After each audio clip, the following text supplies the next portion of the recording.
ودنيقو مسحدو ورتها أفميشان مولا عنكاريو وحكما أبوري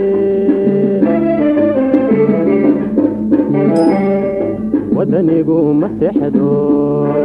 ولها أفميشان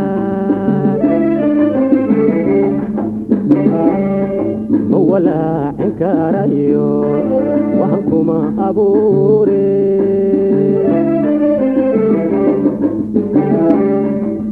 وهلك عيدا ويه وكيلك علنك ويه وحون ديدا ويه وودد سنغادها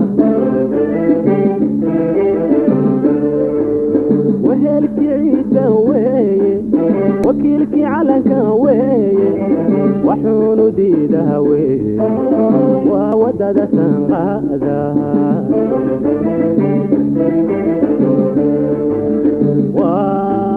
لبا وكيلها متواشى وليقين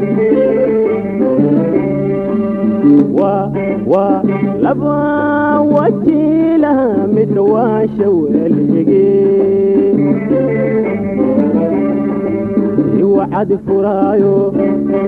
وانتو بوايانا ولا اللي موكدونين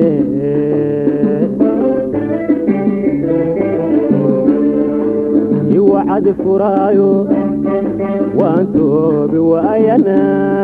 ولا اللي موكدونين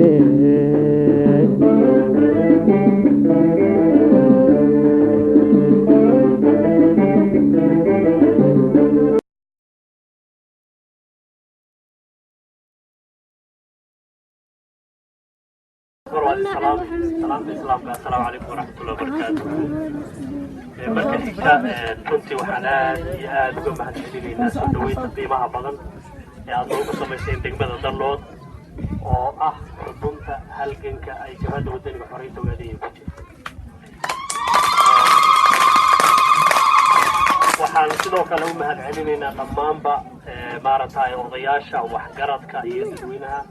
reer Dallood oo runtii maaragtay si wanaagsan noogu soo dhaweeyay deegaankooda. waxaan kaloo mahadcelinaynaa xafiiska maamulka gobolka ee jabhadda wadaniga xoreynta ogaadeen iyaguna maaragtay socodkana lagu heliyay howlo badanna qabtay. intaas markaan ka gudbo waxaan filayaa muddo badan baad macnihii la sugayseen oo meelo badan baan kusoo haakanay meel kastoo la tago waxay dadku isugu dhagayaan oo inaad ka gudubto ma ay ogola. marka muddaad la sugayseen waad ku mahadsan tihiin daalku iska fara badan yahay waan idinla joogi doonaa haddii ilaahay yidhaahdo. si guud waxaa weeye annagu waxaan qayb ka ahayn wufuud kala duwan oo jabhaddu ay u kala dirtay meelo kala duwan oo gobol waddankeena ka mid ah. waddooyinkan waxaa lagu jiray dib u dhis iyo magaranaysaa shirar iyo howlihii barnaamijyadii iyo siyaasadihii ururka oo dib loo bedelo baa lagu jiray iyadoo lala socodsiinayo ama la jaanqaadsiinayo marxaladda cusub ee lagu jiro. shirarkaasi hadday soo dhammaadeen wixii hadda ka dambeeya waxa weeye hawshii rasmiga ahayd ee maaragtay ururku in la gudagalo. wufuuddaasi marka waxay qayb ka yihiin barnaamijyada noocaas in la gaarsiiyo dadweynaha. gobollo fara badan oo waddankeena ka mid ah bayna u baxeen wufuudda noocan oo kale ah. annaguna waxaanu ahay qaybtii halkan maaragtay lagu soo qaybiyey. waxaan ogahay in waqti kooban aan idin siinay oo horey aanaan maaragtay dadku ula sii socodsiinin duruufaha u baahan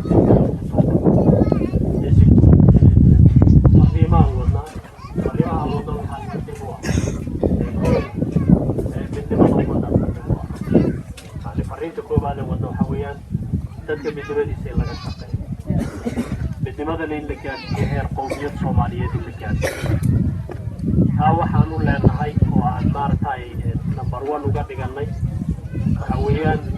isbedelada ka dhacaya Itoobiya waxay horseedeen in qowmiyad waliba ay dhinaceeda isu abaabusho oo qowmiyad waliba ay u diyaar garowdo geedi socodka siyaasadeed ee Itoobiya oo aan la garanaynin meesha uu ku dambeyn doono. waxaa markaas daruuri noqonaysa in qowmiyadda Soomaaliyeed iyaduna ay sideeda isu abaabusho si ay maaragtay kaalinteeda ay uga qaadatay isbedelada dhacaya qowmiyadihii Itoobiya oo dhan way sabaabuleen way isku tashadeen hadday noqon lahayd siyaasad iyo dhaqaale iyo amni iyo wax walba waxa weeye iyaga oo qowmiyadaas ah bay isku tashadeen waxayna diyaar u yihiin in ay cadkooda goostaan saadka qowmiyadda Soomaalida iyadana waxaa looga fadhiyaa in ay ka qowmiyad ahaan isku tashato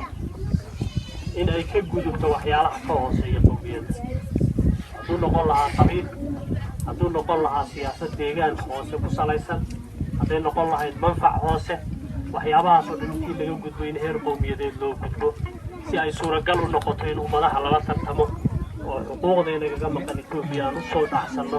innagoo hal meel uga soo jeedo hal meel taasna waa daruuri weeyaan haddii aan taa la samaynin waxa weeyaan cid horumar gaari kartaa ma jirto qabiil horumar gaari karaa ma jiro qola gaar ah oo horumar kaliya gaari kartaa ma jirto laakiin haddii qowmiyaddu horumar gaadho oo iyadoo isku duuban ay wax la soo dhacsato waxa ay soo dhacsatay cid walba u gaaro ka marka numberka koobaad waxa weeyaan in midnimada ummadda laga shaqeeyo waxa la yaaliyo wixii ummadda kala geynayna in hal meel looga soo wareejiyo oo wax garadka ummadda iyo dadka culimada iyo dadka aqoonyahanka ay ummadda u asteeyaan wadadii ay ku bilowdi lahayd taas waa qodobka koobaad qodobka labaad ee kaasoo raaca waxa weeyaan waxa aan maanta haysano in aan ku adkaano waxaan maanta haysano kow waxaa ka nabadda aynu hadda ku wada fadhinaa kow ka haddii la dhihi lahaa hadda muddo kooban ka hor haddii dib loo milicsado waxa weeyaan intaanu isumayna timaadeen iyadoo aan ka cabsanaynin in caawa lala baxo ama la dilo ama la aflagaadiyo ama la dhibaateeyo waxa weye waa nimco ilaahayna siiyo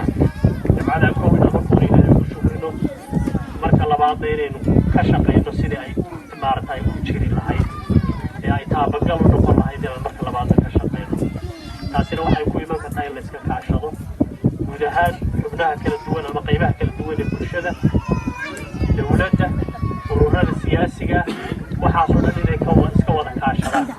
oo ay qola waliba kaalinta kaga aadan ay ka qaadato taasina waxa weye waa laga maarmaan weeyaan sababtoo haddii nabadii aysan jirin waxa weye wax la samayn karayaa ma jiro nololna ma jirayso horumarna ma jirayo intaa inaad wax la qaybsataana ma imanayo marka nabadaas waa iyaduna waxa waa nambarka labaad weeyaan nambarka saddexaad waxa weeyaan annagu ka urur ahaan ururka jamaacadda wadani xoreynta ogaadeeya tan iyo maalinkii ay howlgalka gudaha bilowday waxay ku daaqaysay mar walba inay si dhaba ula shaqaynayso dowladda deegaanka ka jirta taasna waxa weeyaan waxaan u aragnaa in ay lagama maarmaan tahay sababtoo ah waxay qayb ka noqonaysaa isku duubnaanta ummadda iyo in dantii ummadda ay lahayd iyo xuquuqdii ummadda ee laga soo riday Itoobiya in loo wada dhannaado oo markaas ay suuragal noqoto in laga soo rito iyo furo u tahay saadabteed wada shaqaynta meel fiican bay maraysaa waan la shaqaynaynaa inta ay dalka ummadda ka shaqaynayaan waxaanu ku baaqaynaa mar walbaba in siyaasadda waa lagu kala duwanaan karaa ahdaafta iyo mabaadi'da waa lagu kala duwanaan karaa laakiin danta ummadda laguma kala duwanaan karo haddii aan macnihii aan ujeeddo kale haddii jirin laguma kala duwanaan karo in dadkan ay xuquuqdooda helaan in dadkan ay xorriyaddooda helaan in dadkan ay horumarkooda helaan in maaragtay xurmadooda iyo sharaftooda ay helaan oo adkaystaan laguma kala duwanaan karo qofka keliya inay ka duwanaan kara waxa weeye waa qof isagu ujeeddo iyo dan gaara leh taasina waa wixii ina soo baabi'iyey ee aan u baahannahay inaan ka gudubno weeyaan saa darteed wada shaqayntu waa fura